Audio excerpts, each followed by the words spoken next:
Medidas de prevención en caso de sismos o terremotos. Verifica anticipadamente estanterías, paredes y áreas riesgosas e informa para su adecuación. Es muy importante que participes en los simulacros de evacuación. Cerciórate que en el kit de emergencia existan linternas y pitos.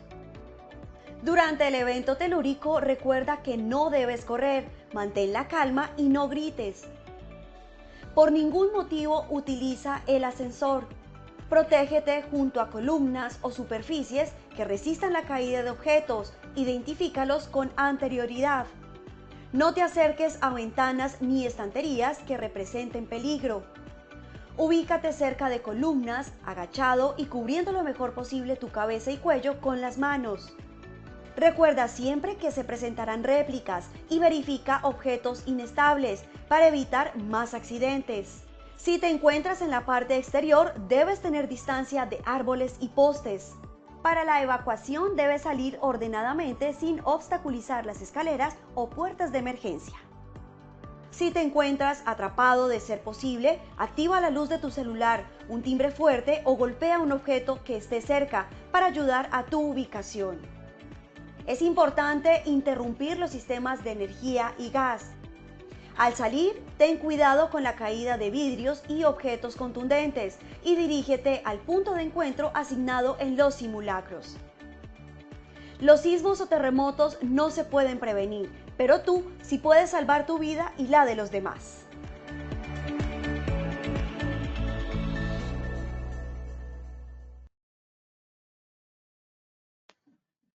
Muy buen día para todos nuestros asistentes. Reciban un cordial saludo de Positiva Compañía de Seguros y Positiva Educa. Soy Angélica Cortés y les doy una muy especial bienvenida a nuestra siguiente acción educativa. Los dejamos en las mejores manos con nuestro experto líder de la comunidad. Sean especialmente bienvenidos.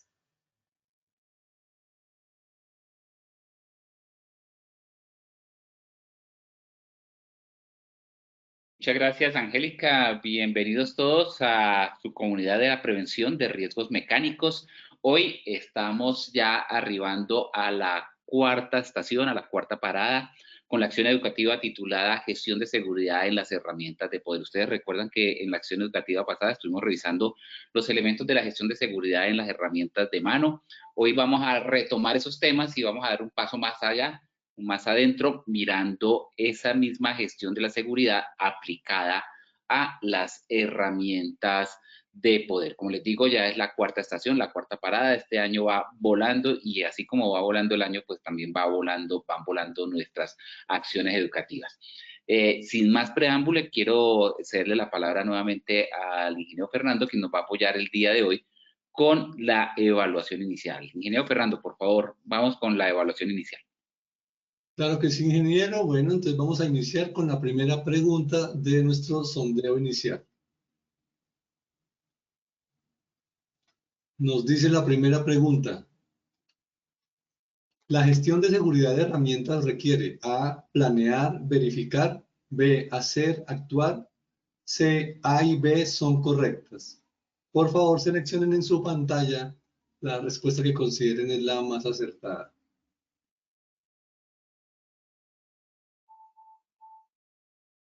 Ya tenemos los resultados de la primera pregunta, ingeniero. Nos dicen nuestros participantes: A, planear, verificar, 3%, B, hacer y actuar, 3%, y C, A y B son correctas, 95%. Vamos a ir con nuestra segunda pregunta.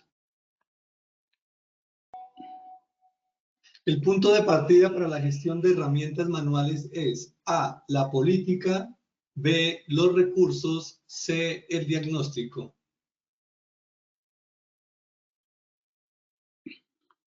Vinieron los resultados de la segunda pregunta son A, la política con un 14%, B, los recursos con un 17%, C, el diagnóstico con un 69%. Pasaremos entonces a la tercera y última pregunta de este sondeo. No es un documento necesario en la gestión de herramientas manuales. A, ficha técnica. B, manual de uso. C, permiso de trabajo. Invitamos a todos los participantes a que hagan sus preguntas en el chat de preguntas. Los resultados fueron, ingeniero: A, ficha técnica, un 10%. B, manual de uso, un 7%. Y C, permiso de trabajo, un 83%. Los dejo entonces con los asistentes, ingeniero, para continuar con nuestra acción educativa. Muchas gracias, ingeniero Fernando. Bueno, sí, efectivamente,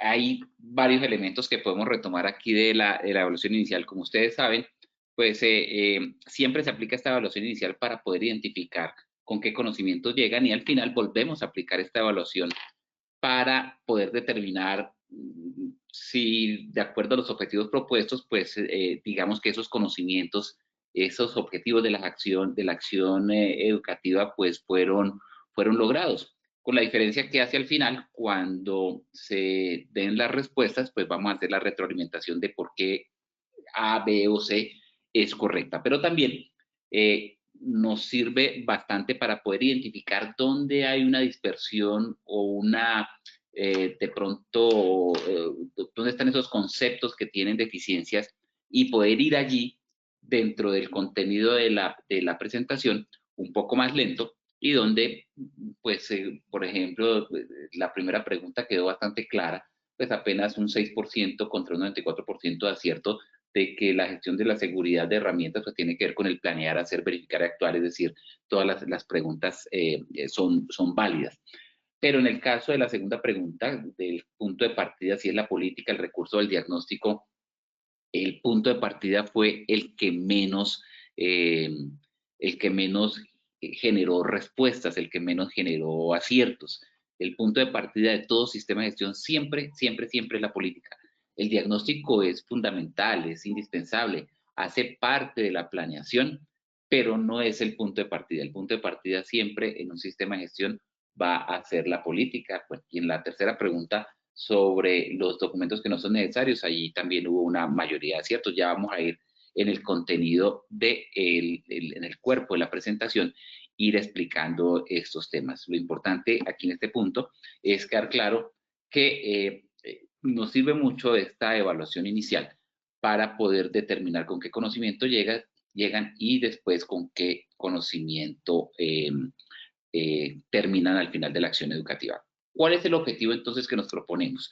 Es comunicar a los participantes los elementos fundamentales de la gestión de la seguridad de las herramientas de poder. ¿Cuál es ese componente o cuáles son esos componentes que debemos considerar cuando queremos administrar las herramientas de poder? Cuando vamos a administrar la adquisición, el uso, el cuidado, el suministro, el mantenimiento, la reposición e incluso la disposición final de las herramientas de poder. Para hacer el cumplimiento de este objetivo general, pues nos hemos propuesto hoy 4 objetivos específicos. El primero va a ser el conocimiento de los diferentes tipos de herramientas de poder. Hay 2 clases generales de herramientas manuales. Las herramientas manuales que son energizadas por la fuerza humana, motorizadas por la fuerza humana, y las herramientas de poder que también tienen una clasificación que ya vamos a ver. El segundo objetivo es establecer los principales riesgos mecánicos en las herramientas de poder. Pues el uso de las herramientas de poder, a pesar de que es un utensilio muy valioso, muy útil y que incluso nos puede evitar lesiones de tipo osteomuscular, posturales, etcétera, también pueden traer consigo otros peligros y riesgos y ahí vamos a estar mirando algunos de ellos. El tercer objetivo va a ser establecer las acciones de gestión de la seguridad en herramientas de poder, cómo podemos hacer esa gestión segura de las herramientas de poder. Y el último objetivo pues tiene que ver con esta socialización del conocimiento en la acción educativa para poder determinar esos conocimientos adquiridos a lo largo de esta hora. Bueno, ya entremos en materia, sin más preámbulo. ¿Cómo podemos clasificar las herramientas en términos generales? Pues podemos clasificarlas en herramientas de mano, herramientas mecanizadas, motorizadas o de poder y en herramientas hidráulicas. ¿Cuáles son las herramientas de mano? Pues son aquellas que se caracterizan por amplificar o reducir algunas de las funciones de la mano. Es como una extensión de la mano. ¿Esto qué quiere decir? Que cuando necesitamos, la mano no es suficiente para hacer algún tipo de torsión, necesitamos esa extensión, esa herramienta para poder hacer más fuerza en la torsión. Necesitamos más fuerza en un impacto, pues necesitamos ese elemento para poder hacer más impacto. Entonces, ahí es donde entran los martillos, los alicates, las llaves de torsión, etcétera. Las que veíamos como gestión de la seguridad en la acción educativa anterior. En el segundo grupo encontramos las herramientas de poder mecanizadas o motorizadas. Son aquellas que ese manejo se hace con las manos del trabajador, pero que su acción, su potencia es mediante la aplicación de algún tipo de energía como eléctrica o neumática.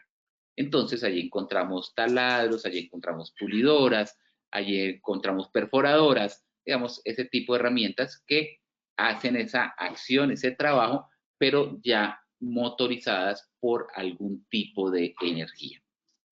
Y en tercer lugar podemos encontrar las herramientas hidráulicas, que su fuerza motriz se genera por un sistema hidráulico como aceite a presión.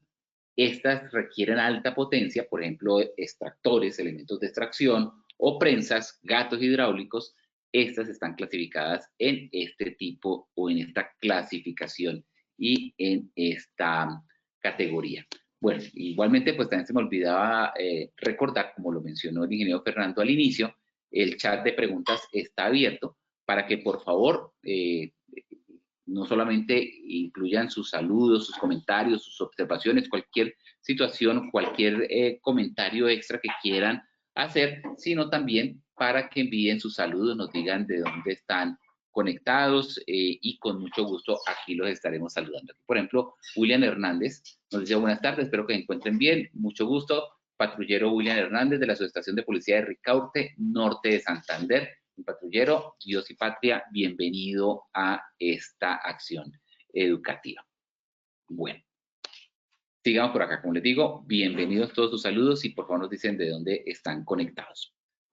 Estas herramientas motorizadas de poder, entonces decíamos que se pueden dividir en varios grupos, pueden ser herramientas eléctricas, obviamente, su fuente de energía es la electricidad, las herramientas neumáticas, las alimentadas por aire comprimido, como vibradores, vibrocompactadores, taladros, lijadoras, pulidoras, etcétera, y herramientas de disparo que su fuerza de poder pues es con algún cartucho de pólvora. Allí se genera su fuerza motriz y pueden ser, por ejemplo, los martillos de disparo usados para colocar clavos, pernos, entre otros, materiales duros como concreto, madera, etcétera.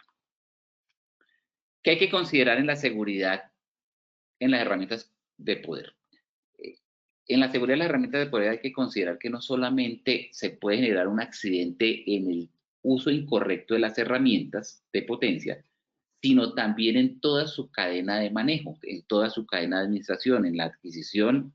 Una adquisición incorrecta puede generar por uso de una herramienta incorrecta, mal adquirida o de mala calidad, un accidente por su transporte, por su almacenamiento o incluso por su disposición final. Ya una vez terminada su vida útil, dónde se va a almacenar y que de pronto, o cómo se va a disponer, no almacenar, sino cómo se va a disponer, y que no quede por ahí habilitada o disposición de que un tercero la agarre y ya estando defectuosa o habiendo sido dado de baja, pues puede ocasionar un accidente. Normalmente, las lesiones que se presentan con las herramientas, tanto de poder como manuales, son lesiones en las manos, en los ojos, pero pues la lista puede ser larga y puede ser cualquier parte del cuerpo e incluso puede llegar a fracturas y de pronto incluso hasta lesiones o efectos fatales, como por ejemplo muerte por electrocución, por una herramienta mal manejada, defectuosa, con cables expuestos, y pues ahí puede llegar a haber una fatalidad. ¿Cómo definimos entonces las herramientas de poder? Utensilios de trabajo utilizados generalmente de forma individual, lo utiliza una sola persona, una persona es la usuaria, única usuaria de esa herramienta, y que para su accionamiento, para su fuerza de trabajo, para la realización de su trabajo, pues realiza o utiliza la energía eléctrica o la energía neumática, o como ya vimos, la pólvora, aquellas que son de disparo. Aquí para esta presentación para entrar en contexto únicamente en esta presentación, las herramientas de poder, vamos a mencionar herramientas de poder a esos utensilios de trabajo utilizados en forma individual que requieren para su funcionamiento energía eléctrica o neumática. Vamos a dejar a un lado esas herramientas de disparo.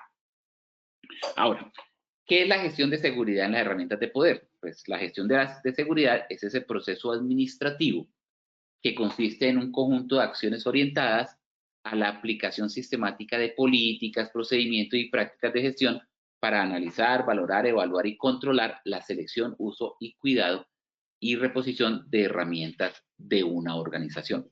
Fíjense que aquí en la misma definición estamos partiendo ya con la premisa de que el punto de partida es la política. Conjunto de acción orientada a la aplicación sistemática de, primero, políticas, después sí procedimientos y prácticas de gestión para analizar, valorar y evaluar. Y ya para analizar, valorar y evaluar es donde vendría el siguiente paso, que sería el diagnóstico, los recursos, etcétera. Entonces aquí podemos reiterar, y ahorita lo vamos a ver en el esquema de un sistema de gestión, como en ese mapa de proceso del sistema de gestión, que el punto de partida es la política. También se puede considerar como un proceso que, valiéndose de la aplicación de procedimientos, políticas y prácticas relacionadas, permite la selección, uso, cuidado y mantenimiento y disposición final de las herramientas de poder. Eso en cuanto a la gestión de la herramienta oral. ¿Qué riesgo mecánico se presenta con las herramientas de poder o con el uso de las herramientas de poder? Las herramientas de poder, yo pensaría que pueden estar en la gran mayoría, no me atrevería a decir un porcentaje 80, 90, 100% de las industrias. Si es una industria manufacturera, téngalo por seguro que manejan herramientas para los procesos de mantenimiento. Si es una empresa comercial, en algún momento llegan con una herramienta de poder para hacer algún tipo de mantenimiento locativo. Entonces, su presencia en el sector industrial o comercial o de servicios siempre va a estar allí, no va a ser ajena a que un personal propio o contratado venga a utilizarlo. Su uso es muy frecuente y es tan frecuente que lo vemos inofensivo, como que se nos vuelve ya un paisaje, como que nos acostumbramos a que pues no, la persona la está manejando a veces con elementos de protección, a veces sin elementos de protección, a veces vemos una persona con un taladro y lo vemos con guantes, con gafas, con protección auditiva, con casco y decimos, pero este señor sí es exagerado. Y no, precisamente porque es tan frecuente y se ven tan inofensivas, ahí es donde puede radicar su peligrosidad. Y las estadísticas lo muestran. Estadísticas muestran que a pesar de que su utilización es muy alta, la gravedad de las lesiones generalmente no son tan altas. La gravedad es baja, apenas un 3%, de acuerdo a unas estadísticas que existen por ahí en Fasecolda. La gravedad o los accidentes que generan las herramientas de poder llegan a ser graves. Es relativamente baja y en realidad no es muy grave. Pero la frecuencia sí es alta y de allí es donde viene la necesidad y el interés de realizar estas actividades de gestión. La gestión administrativa de unas herramientas se puede hacer con cualquier tendencia administrativa. Tendencias administrativas hay muchas, algunas hemos escuchado como iniciativas de la organización en un momento dado. Seguramente en nuestras organizaciones hemos escuchado del justo a tiempo, de planeación estratégica, de Kaizen, de benchmarking, de reingeniería, de outsourcing, de sistemas de gestión, de outplacement, de 6 Sigma o Six Sigma, de las 5 S. Hay muchas tendencias administrativas o megatendencias administrativas, las denominamos así porque son como tendencias globales, son corrientes administrativas que dependiendo del sector, dependiendo del país, dependiendo del momento, dependiendo de los planes y programas, se aplican en una organización y algunas se mezclan o no, pero pues finalmente son tendencias bajo las cuales uno puede administrar su negocio. En los últimos tiempos, digamos que estoy hablando del presente siglo, incluso a finales del siglo pasado, porque esta tendencia ya lleva unos 30 años o más, se ha hablado de las normas ISO.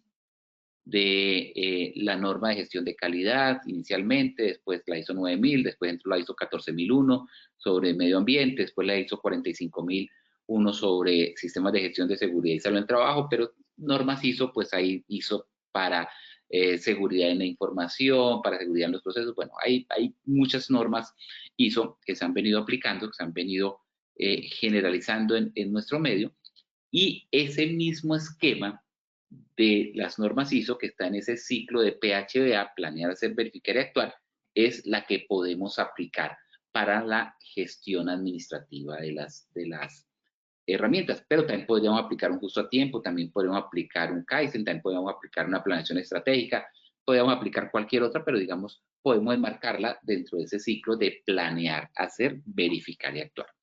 Y dentro de ese ciclo de planear, hacer, verificar y actuar, donde tenemos varias normas ISO, pero digamos las que más podemos conocer en nuestro medio puede ser la de calidad 9001, la de medio ambiente 14001, la de seguridad y salud en el trabajo 45001, trae 10 elementos fundamentales. Y en estos 10 elementos fundamentales es donde empieza a establecer el objeto y campo de aplicación, establecer cuál es el marco normativo, un marco legal, técnico y legal, los términos y definiciones, un contexto de la organización y los aspectos ya evaluables de liderazgo, planificación, apoyo, cooperación, evaluación de desempeño y mejora. Esto obviamente es marcado, todos estos 10 elementos, que si los quisiéramos cerrar un poco más, pues los enmarcamos dentro de ese ciclo PHBA, la planeación, el hacer, el verificar y el actuar. Esto ya lo hemos repasado ampliamente, incluso ya lo vimos también en nuestra acción educativa pasada, entonces lo voy a pasar un poco más rápido. Punto de partida, como lo habíamos mencionado, planear. Y en el planear, ¿cuál es el punto de partida de todos esos elementos que hay que hacer en la planeación? ¿Qué es lo primero que hay que hacer? Establecer una política. Establecer una política que debe ir enlazada con la política corporativa, con la política de la organización, que si tenemos un sistema integral de gestión, pues la política es integral, que si tenemos una política aparte, porque aquí no tenemos seguridad, no tenemos sistema de gestión de calidad, obviamente desarrollamos nuestros procesos con alta calidad, pero no lo tenemos estandarizado, no lo tenemos certificado. Lo mismo en el medio ambiente, cuidamos, adoramos y amamos el medio ambiente, pero pues no lo hacemos mediante un sistema de gestión ambiental, sino simplemente por compromiso corporativo de la organización. Eso está bien.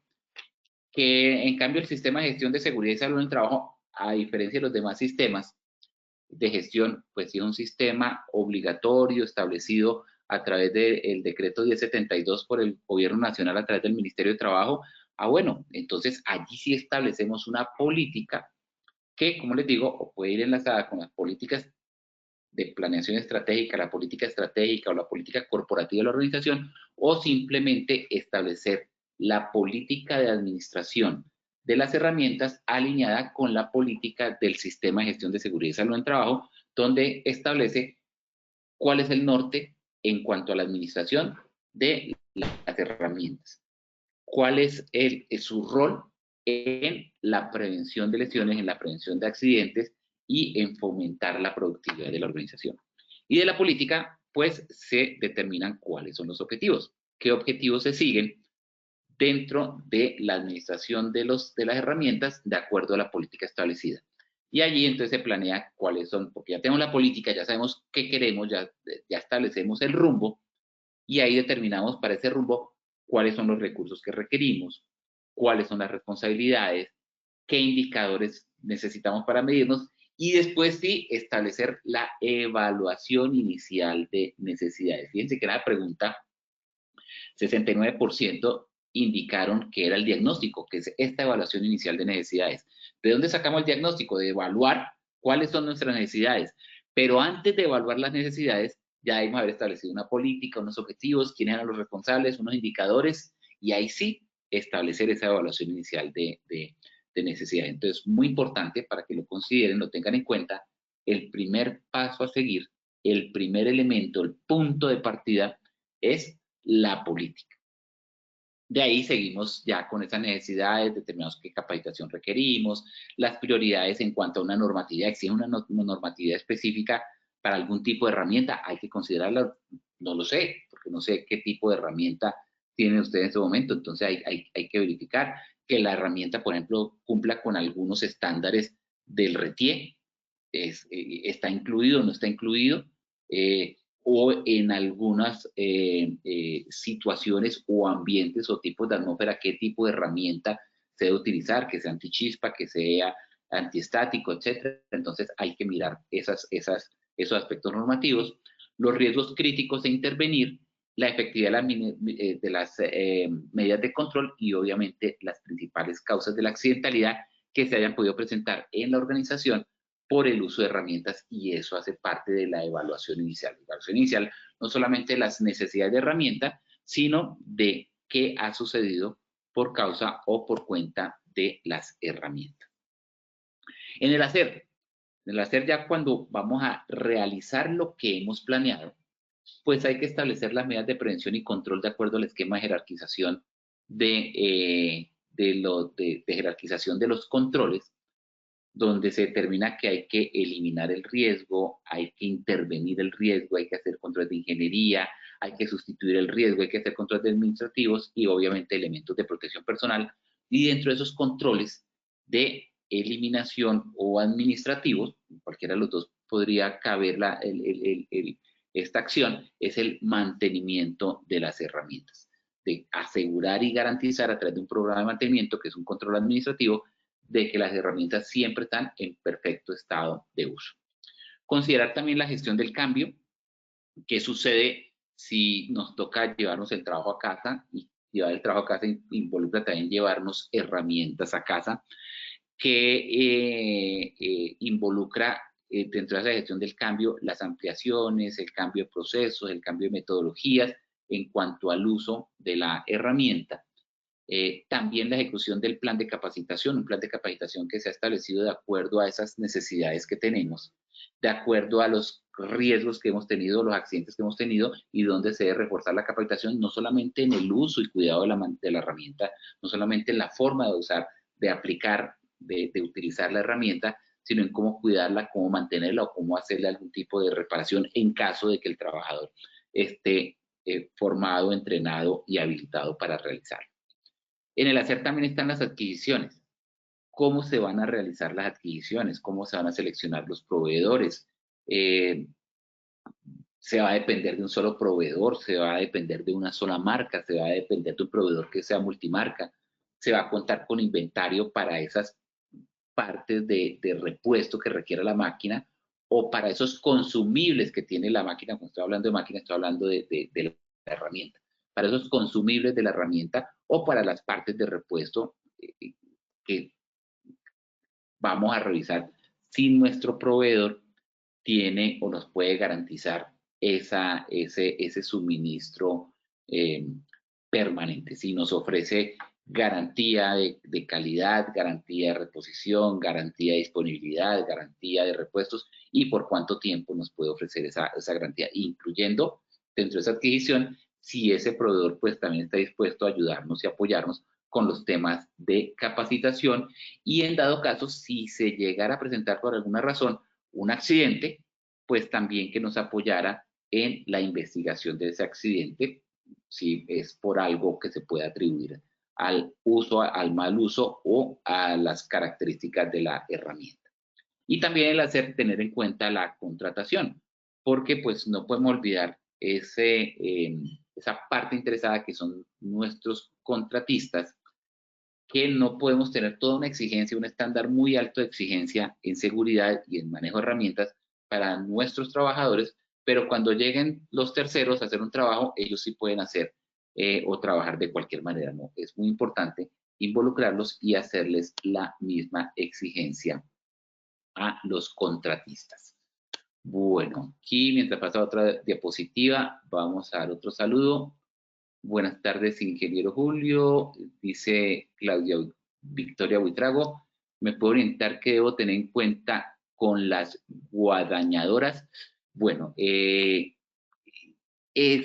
no entiendo bien la pregunta, Claudia Victoria, si es en cuanto a los aspectos de seguridad, con mucho gusto te puedes comunicar al correo y te envío algunos tips de seguridad para las bañadoras. Aquí vamos a hablar como de manera transversal los aspectos generales que hay que tener en cuenta para la seguridad de las herramientas o para la administración segura de las herramientas, donde hacia el final vamos a ver lo importante de que es tener la ficha técnica, el manual de uso de las herramientas de seguridad. ¿Okay? Si eso no resuelve tus preguntas, tu pregunta o tu inquietud, por favor me escribes al correo. Ahí está anotado en la presentación, lo puedo repetir, juliopatarroyo@gmail.com, patarroyo con la Y de yuca, la Y de yoyo, y ahí con mucho gusto te puedo dar algunos tips. Me dice, me saluda desde San Vicente del Caguán, Luis Eduardo Gómez. Hola Luis Eduardo, un saludo muy cordial. Y Odette Patricia me dice buenas tardes para todos. Los saluda HAP Ingeniería y Construcciones SAS desde Cantagallo, Bolívar. Bonita tierra. Alguna vez oportunidad estuve por allí haciendo una inspección de unos sistemas eléctricos con una empresa que tenía allí una sede de trabajo. Muchas gracias, Odette Patricia, por conectarte y por tu saludo de esa calurosa tierra. Bueno. El siguiente paso es la verificación. La verificación pues se hace a través de la revisión por la dirección, pero no únicamente la revisión por la dirección, están las auditorías, las listas de verificación, las listas de chequeo, el seguimiento permanente, los análisis de accidentalidad, los análisis de causas, los análisis de consecuencias de los accidentes, y es una revisión de la efectividad de las medidas de control, esas medidas que estamos aplicando para la gestión administrativa de nuestras herramientas, pues si están siendo efectivas o no en términos de que las herramientas están durando, que las herramientas se están usando para lo que se deben usar y si las herramientas no están generando esa alta periodicidad, frecuencia o incluso severidad de los accidentes. Y por último, tenemos el actuar. Y el actuar lo tenemos en la evidencia, la documentación y responsables de la identificación de las no conformidades y de la implementación de las acciones preventivas, correctivas y de mejora, y de la evidencia, la implementación y efectividad de estas acciones correctivas a partir del plan de acción, de auditorías anteriores que se han realizado, de las recomendaciones de la revisión por la alta dirección y de la eficacia de las actividades hacia la gestión de riesgos. Ahora, aquí es donde podemos mirar como el cuadro general, y esta diapositiva la miramos en la pasada acción educativa, cuando miramos la gestión de las herramientas manuales. Es exactamente el mismo cuadro porque pues aplica tanto para herramientas manuales como para herramientas de poder. Y es simplemente el cuadro o el mapa a través del cual se hace un proceso de gestión. Un proceso de gestión administrativa que puede ser transversal para cualquier actividad. Aquí lo estamos aplicando para las herramientas manuales y para las herramientas de poder. ¿Qué es lo primero que nos indica y que nos vean esos 10 pasos por allá en el paso cuarto del plan de acción cuando vamos a hacer un sistema de gestión? Establecer el contexto de la organización. ¿Por qué es importante establecer el contexto de la organización? Porque es importante saber dónde está parada nuestra organización en cuanto al contexto interno, sus debilidades, sus oportunidades, sus fortalezas, sus amenazas, como en su contexto externo. Cómo está la política, cómo están los aspectos económicos, sociales, culturales. Cuando hablo de política no estoy hablando de la política del sistema de gestión, sino la política del país, la política, los aspectos políticos del país, los cambios políticos que pueden sufrir el país, el plan de desarrollo que establece un país y desde ahí establece cómo se va a mover el país. Esa es la política, los aspectos políticos, los aspectos económicos, los aspectos sociales, tecnológicos, ambientales, etcétera, cómo se manejan. Entonces, sabiendo allí ese contexto organizacional, define la relación de la empresa con su entorno y ahí nos va a permitir establecer cómo podemos orientar esa administración de nuestros recursos o de los aspectos que pueden ocasionar accidentes como las herramientas de poder. Después se hace la identificación del riesgo. En la identificación del riesgo pues vamos a establecer ese diagnóstico para determinar qué puede suceder, por qué puede suceder, cómo puede suceder.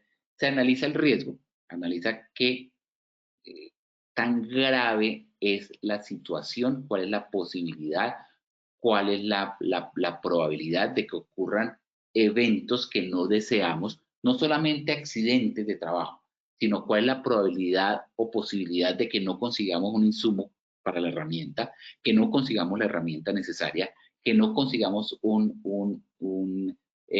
consumible de esa herramienta, y también la gravedad de esa consecuencia de que ocurra un accidente o que no contemos con la herramienta, que no contemos con un repuesto o que no contemos con un consumible de la herramienta. Ahí evaluamos el riesgo, determinando cuáles son las prioridades de intervención, cómo debemos intervenirlo de una manera similar, no solamente para los aspectos de accidentalidad, sino para los demás riesgos que se pueden generar en este proceso, como la disponibilidad de insumos o de consumibles. Ahí lo evaluamos y determinamos el control, así como lo determinaríamos con la jerarquía de controles, qué podemos eliminar, qué podemos sustituir, qué controles de ingeniería podemos hacer, qué controles administrativos, qué elementos de protección personal se pueden utilizar. Entonces, eso es como aplicar los conceptos generales de gestión del riesgo dentro de la gestión de las herramientas. Bueno, aquí es un resumen general de lo que es el contexto interno, el contexto externo, como lo decía, el contexto externo a través de los aspectos políticos, culturales, sociales, financieros, tecnológicos, etcétera. El contexto interno a través de las debilidades, oportunidades, fortalezas y amenazas, y el contexto de gestión de las herramientas a través de la definición de los objetivos, metas, responsabilidades, etc. Enmarcado, ustedes veían, recuerdan este cuadro, lo enmarcábamos a la izquierda con comunicación y consulta, y a la derecha con monitoreo y revisión por la dirección, que es el seguimiento, la auditoría, etc. Entonces, en ese monitoreo, en esa comunicación y consulta, es tener en cuenta a todos los actores que están involucrados allí dentro de ese manejo de las herramientas, a los trabajadores. Y esa comunicación y consulta es de doble vía. Uno normalmente cuando establece estos procesos de comunicación y consulta, se enfoca únicamente en la comunicación. De que la comunicación entonces la hacemos a través del comité paritario, de que la comunicación la hacemos a través de la cartelera, a través de los correos electrónicos, a través del mailing, y entonces ahí a través de las capacitaciones, y ahí están permanentemente en comunicación del tipo de herramienta, de cómo debe utilizarla, de cuál es la reposición, etcétera. Pero se olvida de la consulta. Y la consulta, así como la comunicación podríamos decir que es un proceso descendente, la consulta tiene que ser un proceso ascendente, es preguntarles a los trabajadores cuáles son sus opiniones, cuáles son sus consideraciones, cuáles son sus observaciones sobre la herramienta que están utilizando, sobre los riesgos a los cuales están expuestos, sobre los insumos que se le están suministrando para esa herramienta, sobre la reposición de la herramienta, sobre las políticas más allá de esa parte operativa, también en general sobre la política que hay para el uso de la herramienta, sobre los proveedores que se están utilizando. Es hacer esa consulta. No quiere decir que entonces, de acuerdo a lo que digan ellos, entonces vamos corriendo a cambiarlo. No, es importante escuchar sus consideraciones y sus opiniones, porque eso nos permite hacer una mejora del sistema de gestión. Ya en decisión y cruzando toda esa información de los resultados obtenidos, de los indicadores, y de lo que nos dicen los usuarios, ahí podemos cruzar esa información y hacer las mejoras correspondientes a nuestro sistema de gestión. Y el otro marco de este mapa que estamos viendo es el monitoreo y la revisión. Es el proceso de seguimiento que se hace al proceso de gestión para asegurar que las acciones se cumplen con los responsables y para identificar los futuros cambios que sean necesarios. Entonces, podemos resumir ese cuadro de la gestión de las herramientas en que primero hay que establecer una política, hay que organizar los recursos que se tengan, hacer una planificación de cómo actuar, aplicar las adquisiciones, aplicar la capacitación, aplicar los controles, hacer el seguimiento de la auditoría y por último hacer la mejora. Si nos vamos bueno, la política ya hablamos ampliamente. Si nos vamos a la organización, en la organización, ¿qué establecemos? Obligaciones y responsabilidades. ¿Para quién? Para el que adquiere, empezando, ¿no? Para la dirección de la empresa, para los jefes de área, departamento donde se van a utilizar herramientas, para los trabajadores, para el área de mantenimiento. Cada parte interesada o cada actor dentro de este proceso pues debe tener unas obligaciones y responsabilidades en cuanto a la gestión de las herramientas, en cuanto a la administración de las herramientas.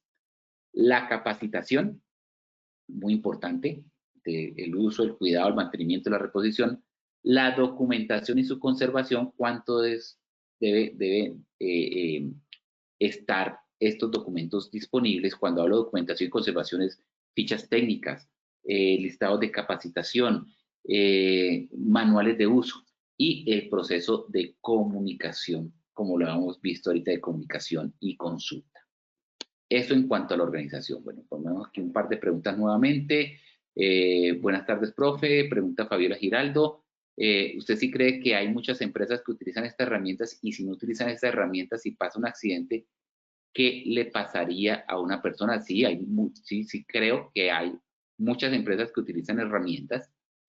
Y si pasa un accidente, ¿qué le pasaría a la empresa? Recuerden que la empresa tiene una obligación de velar por la seguridad y la salud de los trabajadores y dentro de esa responsabilidad es suministrarles los elementos que sean necesarios para el desarrollo seguro del trabajo, que no sean herramientas inseguras y pues ahí la herramienta podría verse involucrada en fallas a las normas legales que le exigen que deben tener elementos seguros de trabajo. Y Juan José Chacua dice, buenas tardes para todos, un saludo desde San Joaquín del Tambo, Cauca. No conozco esa tierra, debe ser muy bonita. Muchas gracias, Juan José, por su saludo desde esas tierras. Bueno, sigamos por acá. En obligaciones y responsabilidades, como estaba mencionando, ¿cuáles son las responsabilidades del empleador? Las responsabilidades del empleador, digamos que no se salen de las responsabilidades que les da el mismo Código Sustantivo del Trabajo, que es suministrar un ambiente laboral seguro. Pero en cuanto a las herramientas, ¿cómo se aterriza esa responsabilidad del empleador? Primero, en adquirir y suministrar las herramientas, en establecer los planes de capacitación, en garantizar el uso de las herramientas por parte de los trabajadores, que era una de las preguntas que me hacían hace un momento. Hay que garantizar que el trabajador no solamente que se adquiere, sino que usa la herramienta que se le ha suministrado. Establecer el programa de gestión de selección, uso y suministro de la herramienta, y ya vamos ahorita a detallar un poquito ese tema. Tener en cuenta al trabajador en la selección de las herramientas, recuerden, consulta al trabajador, identificar áreas de uso requerido de las herramientas y establecer el mantenimiento, reposición y disposición final de la herramienta. Y seguramente pueden haber muchas más responsabilidades, pero digamos que estas las podemos dar como las más relevantes. En cuanto a la adquisición, y fíjese que esta responsabilidad de adquisición pues entra con el otro elemento de adquisición y suministro de elementos. Consiste en adquirir la herramienta adecuada para el tipo de trabajo que se va a utilizar. Tener en cuenta herramientas que tengan la capacidad, la potencia. Pues si estamos en una industria, utilizar una herramienta de uso industrial, no una herramienta de uso doméstico. Vamos a colocar un ejemplo, un taladro. Hay taladros de uso industrial y hay taladros de uso doméstico. El que uno compra porque de pronto es muy curioso, porque uno cuando se casa tiene que ser plomero, tiene que ser arquitecto, tiene que ser pediatra, tiene que ser ingeniero, tiene que ser fontanero, bueno, tiene que ser de todo. Entonces, uno es curioso y se va para un almacén por departamento y se compra un taladro para poder colocar el cuadro, para poder colocar los adornos, las luces de Navidad, etcétera, etcétera. Pero pues esa herramienta es de uso doméstico. Pero si ya estoy en una industria donde la herramienta de tener más capacidad, más potencia y más frecuencia de uso, seguramente necesito una herramienta industrial, un taladro, que uno pueda que no diferencie entre uno y otro, pero sí en las indicaciones, en el manual de uso dice únicamente para uso doméstico y el otro seguramente dice para uso industrial o para trabajo pesado. Los mangos de material resistente, sin grietas, que sean ergonómicos, que faciliten el agarre, etc. Otras consideraciones para la adquisición, que cuenten con la información necesaria y en la lengua nativa de nosotros, que es el español. con esto de la apertura económica y la llegada de productos de muchos países, pues nos llega herramientas en unos lenguajes que uno los ve y únicamente ve palitos, rayitas, bolitas, curvitas, etcétera. ¿Por qué? Porque vienen de India, porque vienen de Asia, de China, de Corea, de Japón, etcétera.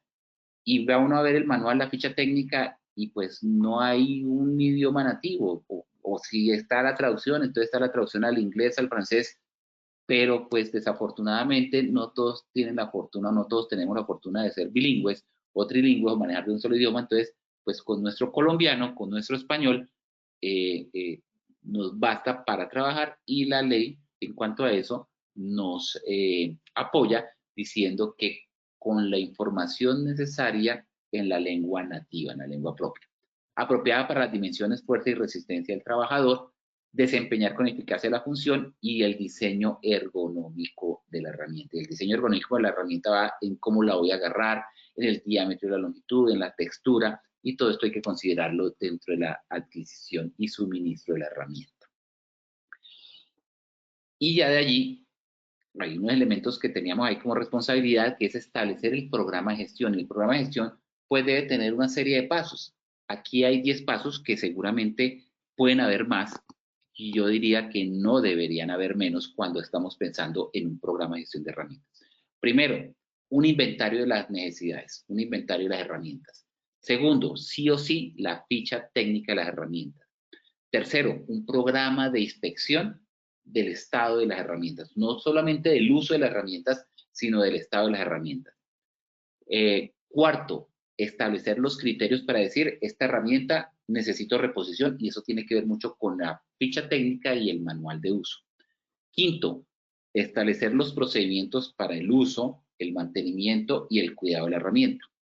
Sexto, establecer un plan de capacitación en estos elementos que hemos visto anteriormente. Séptimo, conceptos médicos ocupacionales en caso de que aplique. No dirá, pero en caso de que aplique un concepto médico ocupacional, ¿sí? De pronto la persona tiene una condición de movilidad, una condición de fortaleza, de tonicidad en sus músculos, o de capacidad auditiva que le prohíbe, le permite o no, o de capacidad visual que le permite o no utilizar una herramienta motorizada que de pronto necesita precisión en un momento. Entonces ahí puede haber un concepto médico ocupacional. Los indicadores, todo sistema de gestión necesita unos indicadores para medir si vamos bien o vamos mal, indicadores de estructura, de proceso, de resultado. Noveno, la participación de los trabajadores, vuelve aquí a resaltar participación y consulta, y los procedimientos para ejercer vigilancia y control en su correcto uso. Los procedimientos de uso y cuidado, ya lo hemos mencionado, la selección de la herramienta correcta, el uso correcto de las herramientas, evitar que el entorno dificulte su uso correcto, guardar la herramienta en un lugar seguro y una asignación personalizada siempre que sea posible. Si no es posible, por costos, por recursos, etcétera, pues sí hay que tener controles un poco más estrictos para garantizar que cuando pasa de mano en mano la herramienta está en condiciones de ser usada. Y el mantenimiento deberá reparar y poner a punto las herramientas de poder, desechando aquellas que no se puedan reparar. Y los trabajadores pues también tienen responsabilidades. Así como la empresa debe dar, el trabajador debe recibir y también retribuir. Participar en la evaluación de uso de las herramientas, en las capacitaciones, usar las herramientas de acuerdo a las indicaciones, inspeccionar antes de usar la herramienta, informar al empleador cualquier daño o defecto, mantener óptimas condiciones el almacenamiento de las herramientas, informar cuando requiere una nueva herramienta y no alterar ni modificar las condiciones de la herramienta. Y seguramente pueden haber más características y más condiciones, pero estas son las necesarias. Sobre información documentada, para ir al último punto, la última pregunta, ¿qué se requiere? Ficha técnica, manual de uso. Tener información del nombre de la herramienta, el tipo de herramienta, la actividad, el puesto donde se utiliza, los peligros que puede presentar, las normas técnicas aplicables, las particularidades físicas o fisiológicas específicas requeridas por el trabajador, porque de pronto una herramienta, un taladro un poco más grande, robusto, y necesita una persona de esa contextura que pueda manejar ese tipo de herramienta. Y una información dentro de la documentación y su conservación de ficha técnica y manual de uso, con una información mínima que en esta presentación les va a quedar esa información de cuál debería ser sugerido, porque no hay una norma que me lo indique, la información mínima requerida en una ficha técnica de la herramienta y en el manual de uso de la herramienta. Dos documentos totalmente necesarios en la gestión de seguridad de las herramientas. Bueno, con esto cierro la presentación y le doy nuevamente la palabra al ingeniero Fernando para aplicar la evaluación final. Fernando, por favor, ayúdame con la evaluación. Perfecto, ingeniero. Muchas gracias por la intervención y vamos a ir con el sondeo final con la primera pregunta. La gestión de seguridad de herramientas requiere A, planear, verificar, B, hacer, actuar y C, A y B son correctas. Ya tenemos los resultados, ingeniero, de la primera pregunta y nuestros participantes dicen A, planear, verificar un 6%, B, hacer, actuar 0%, A y B son correctas. ¿Cómo estuvieron los participantes con esta primera pregunta? Bueno, estuvieron muy bien, acertaron, se mantuvo el porcentaje sobre el 94%. La respuesta correcta es la C, donde dice que A y B es correcta. A y B es correcta. Perfecto, ingeniero, muchas gracias. Vamos con la segunda pregunta. El punto de partida para la gestión de herramientas manuales es A, la política, B, los recursos, C, el diagnóstico. Bueno, los resultados de esta segunda pregunta son A, la política con un 56%, B, los recursos un 9% y C, el diagnóstico un 34%, ingeniero. Bueno, la buena noticia es que mejoramos bastante del 14% al 56%. La respuesta correcta de la política, lo recalqué mucho al inicio, es el punto de partida. Algunas personas siguen pensando que es el diagnóstico. El diagnóstico es muy importante, pero es primero. La política, a partir de la política veíamos que tienen los diferentes elementos como los recursos y definir el diagnóstico. Vamos a seguir reforzando este tema para poder determinar o para poder interiorizar que la política es el punto de partida de todos los sistemas de gestión. Así es, ingeniero, hay que reforzar esa parte. Entonces vamos con la tercera pregunta. No es un documento necesario en la gestión de herramientas manuales. A, la ficha técnica. B, el manual de uso. C, el permiso de trabajo. Estos son los resultados de la tercera pregunta, ingeniero. Nos dicen los participantes. A, ficha técnica un 3%, B, el manual de uso un 9% y C, el permiso de trabajo con 88%, ingeniero. ¿Qué tal esta respuesta? Bien, subimos el porcentaje. La respuesta correcta es C. Permiso de trabajo es un documento que no es necesario. Un permiso de trabajo no es necesario en la gestión de herramientas. Es necesario, sí, para otros tipos de procesos. Sí es necesario la ficha técnica y el manual de uso. Como la respuesta iba en negativo, ¿qué documento no es necesario? No es necesario un documento que no es necesario el permiso de trabajo, aceptaron el 88%. Muy bien, felicitaciones. Antes de terminar y despedirme, quisiera responder a una pregunta que tiene Odette Patricia. Dice, tengo dos preguntas. La primera, para la elaboración del plan HS, ¿tiene que realizar sí o sí por un profesional? Sí, la respuesta es sí, un profesional especializado. No sé a qué te refieres el plan HC, pero un plan HC debe ser una persona especializada, no necesariamente especializada, sino con estudios en HC, dependiendo de la industria, eso se lo da, el alcance se lo da su licencia. Y después dice que ya elaborado, enviado y aprobado por el emisor en el formato, bueno, debe ser un formato, un código interno, lista de chequeo plan HC. ¿Tiene que firmar sí o sí por un profesional HC con licencia o puede firmar un tecnólogo profesional? Bueno, esto no es tema de esta comunidad. Hay otra comunidad sobre sistemas de gestión que te invito a que las consultes en Posipedia, www.posipedia.com.co, pero te podría decir que decreto 1072 establece que hay unos documentos que sí o sí deben ir firmados por la persona responsable del sistema de gestión, que es, bueno, la política va firmada por el representante legal, pero, por ejemplo, la matriz legal debe ir firmada, la matriz de riesgos debe ir firmada por la persona encargada del sistema de gestión. Bueno, se me va en este momento, debe ir firmada por el representante del sistema de gestión y por el representante legal. Y el plan de capacitación también tiene que ir firmado por el encargado del sistema de gestión.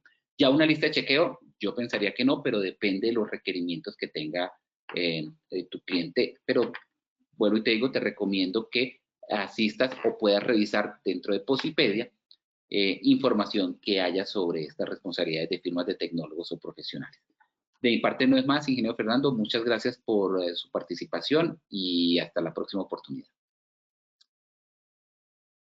Agradecemos a nuestro experto y a todos nuestros asistentes por su participación y acompañamiento. Los invitamos a que conozcan nuestro Centro Virtual de Enseñanza y Aprendizaje Posipedia, www.posipedia.com.co, donde encontrarán todas nuestras comunidades de conocimiento y mucha más información para que sigan conectados con nuestro Plan Nacional Multimodal de Educación en Seguridad y Salud en el Trabajo. En www.posipediatalleresweb.com podrán acceder a nuestro cronograma de acciones educativas virtuales. Recuerden que el certificado de este evento web se generará para todos nuestros afiliados de 1 a 8 días hábiles después de terminada esta acción educativa y podrán acceder a él por medio de nuestro portal Posipedia en la sección Educativa. Los dejamos con el siguiente video. Que tengan un muy buen día.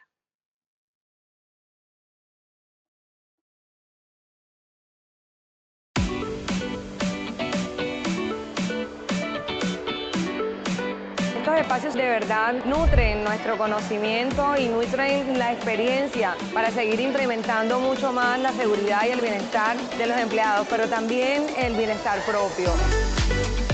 Acabo de tener una experiencia maravillosa. Me acabo de subir en eso, que es un simulador de conducción vial en moto. Una experiencia fenomenal. Estoy sudando, es real, es vivencial y creo que puede aportar muchísimo a las empresas que utilizan este vehículo como una herramienta de trabajo. Tuve la oportunidad de mirar un simulador de manejo de extintores y me pareció interesante porque vemos la práctica, vemos el control y cómo podemos actuar ante una emergencia de cualquier tipo de fuego. Acá van a poder conocer todos los servicios que ofrece Positiva para nuestros clientes. Estamos invitando a que se acerquen todas las empresas y todos los interesados en el tema de seguridad y salud en el trabajo para que nos acompañen en esta innovadora feria. Uno de los temas que más me llamó la atención fue la capacidad que tiene Positiva para el desarrollo de aprendizaje a través de plataformas digitales. No es un tema únicamente de que lo tengo, sino de que lo estamos viendo. Positiva está llevando el liderazgo en este momento en el país en temas de aprendizaje enfocados a realidad virtual, en temas de salud y seguridad. Muy emocionada de visitar estos stands que nos aportan muchísimo a nosotros los psicólogos desde la parte mental, la cual pues tienen un plus tecnológico que me ayudan a mí a atender a mis pacientes, a los trabajadores del SENA de una mejor forma. Agradecida infinitamente. Desde la academia pues realmente lo que queremos es eso, la transformación de todo el concepto preventivo enfocado hoy en día a todas estas nuevas transformaciones digitales. Muchas gracias. Colombia, potencia de la vida.